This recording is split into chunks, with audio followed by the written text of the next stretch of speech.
मग राजभाऊ इटभट्टी जोरात चालू आहे तुमची.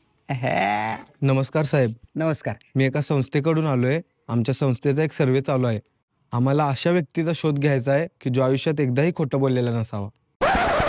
तुम्ही आयुष्यात कधी खोटं बोललाय का? होय होय, आम्ही आमच्या आयुष्यात लय वेळेस खोटं बोललोय. मग तुम्ही अशा कोणत्या व्यक्तीला ओळखता का की ज्याने आयुष्यात कधीच खोटं बोललं नसेल? त्या व्यक्तीला आमची संस्था 1,00,000 रुपये बक्षीस देत्या. होय, आम्ही अशा व्यक्तीला ओळखतो जे आयुष्यात कधीच खोटं बोलत नाही. चला मग दाखवा. चला.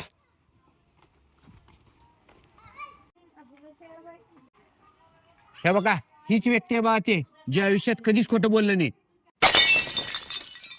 काय हो, तुम्ही तुमच्या आयुष्यात एकदाही खोटं बोलला नाही?